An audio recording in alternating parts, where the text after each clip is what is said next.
By thy words thou shalt be justified, and by thy words thou shalt be condemned.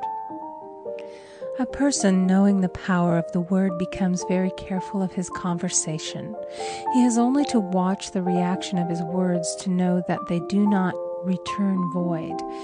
Through his spoken word, man is continually making laws for himself. I knew a man who said, "I always miss a car. It invariably pulls out just as I arrive." His daughter said, "I always catch a car. It's sure to come just as I get there." This occurred for years.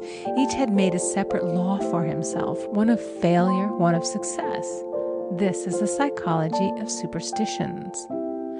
The horseshoe or rabbit's foot contains no power, but man's spoken word and belief that it will bring him good luck creates expectancy in the subconscious mind and attracts a lucky situation.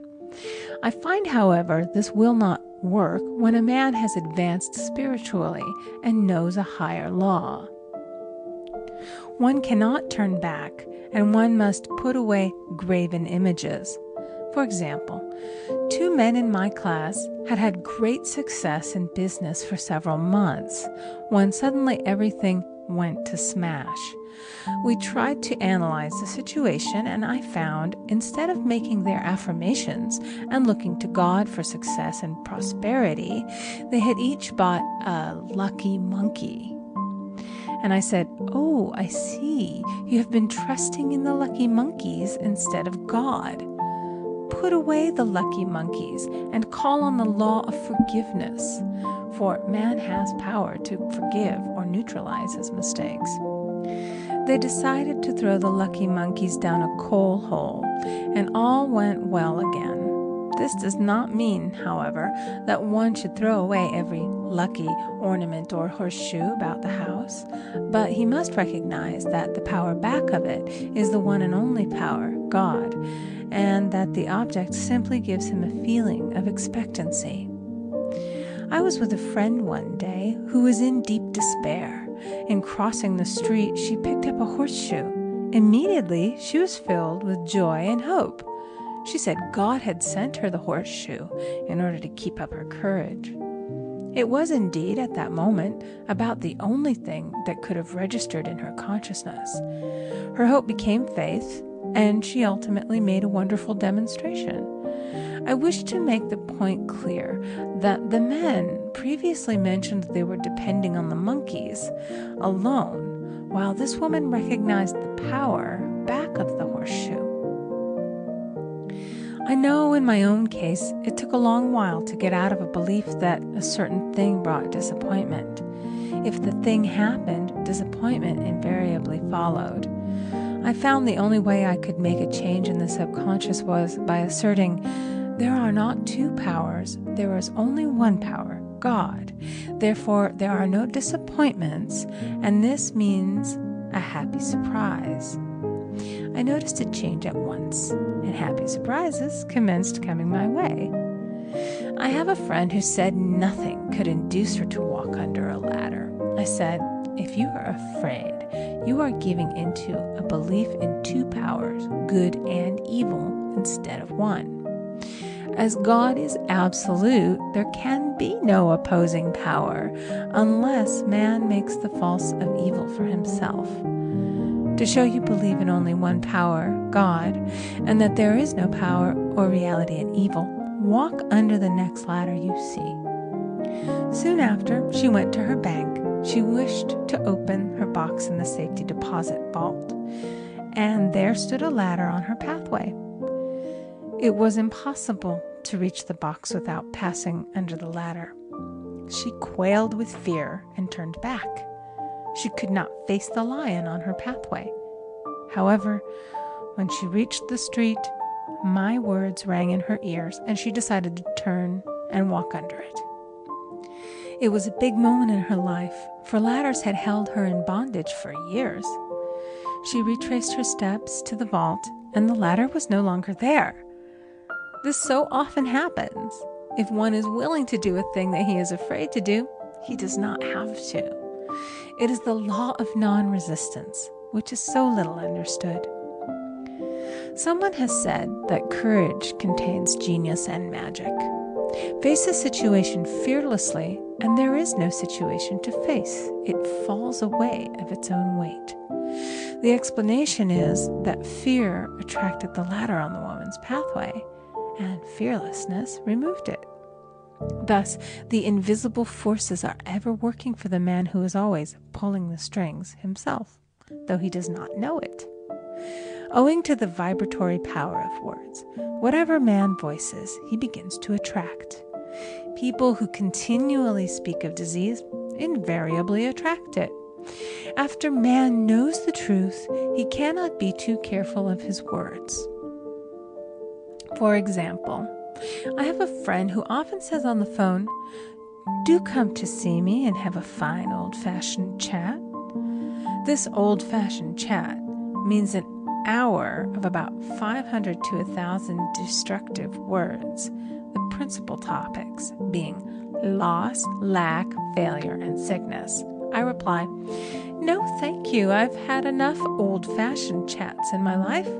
They are too expensive, but I will be glad to have a new-fashioned chat and talk about what we want, not what we don't want."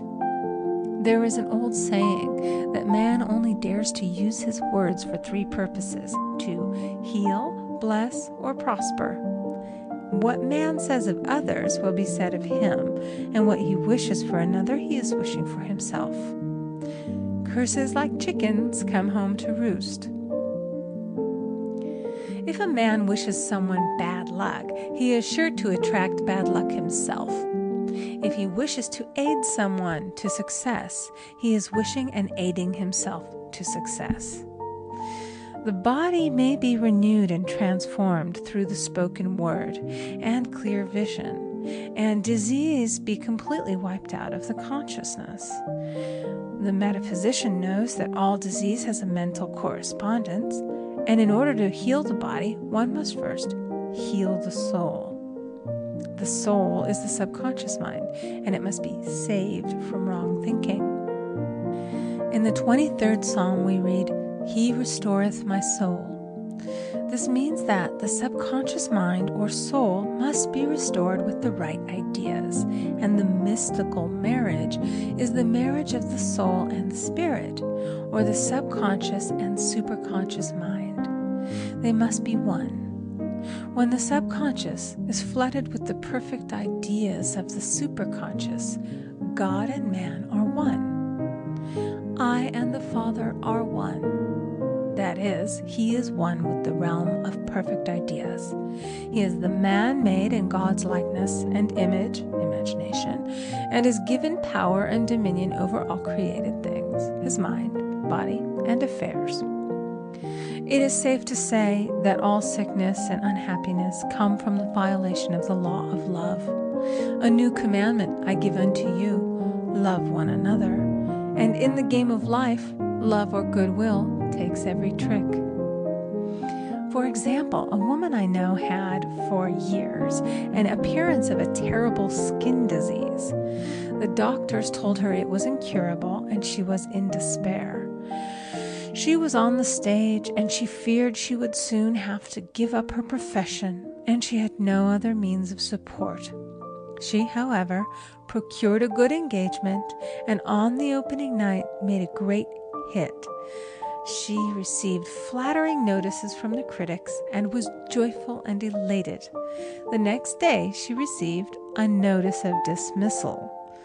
A man in the cast had been jealous of her success and had caused her to be sent away. She felt hatred and resentment taking complete possession of her, and she cried out, "Oh God, don't let me hate that man." That night she worked for hours in the silence. She said, "I soon came into a very deep silence. I seemed to be at peace with myself, with the man, and with the whole world. I continued this for 2 following nights, and on the 3rd day, I found I was healed completely of the skin disease." In asking for love or goodwill, she had fulfilled the law, for love is the fulfilling of the law. and the disease, which came from the subconscious resentment, was wiped out. Continual criticism produces rheumatism, as critical, inharmonious thoughts cause unnatural deposits in the blood which settle in the joints. False growths are caused by jealousy, hatred, unforgiveness, fear, etc. Every disease is caused by a mind not at ease. I said once in my class, there is no use asking anyone, "What's the matter with you?" We might as well just say, "Who's the matter with you?" Unforgiveness is the most prolific cause of disease. It will harden arteries or liver and affect the eyesight. In its train are endless ills. I called on a woman one day who said she was ill from having eaten a poisoned oyster. I replied, "Oh no, the oyster was harmless. You poisoned the oyster. What's the matter with you?" She answered, "Oh, about 19 people." She had quarreled with 19 people and had become so inharmonious that she attracted the wrong oyster. Any inharmony on the external indicates there is mental inharmony. As the within, so the without. Man's only enemies are within himself, and a man's foes shall be they of his own household. Personality is one of the last enemies to be overcome, as this planet is taking its initiation in love. It was Christ's message, peace on earth, goodwill toward man.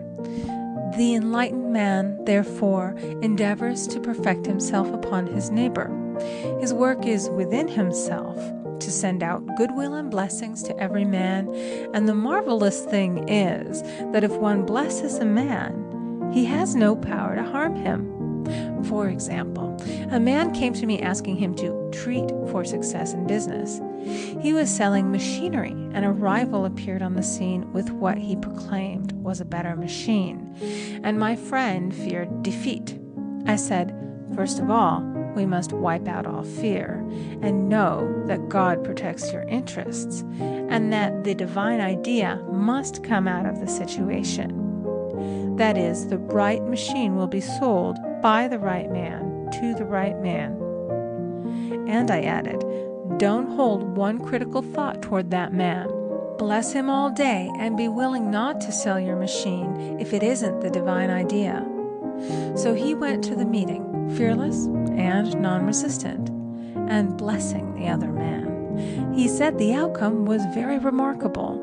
The other man's machine refused to work, and he sold his without the slightest difficulty.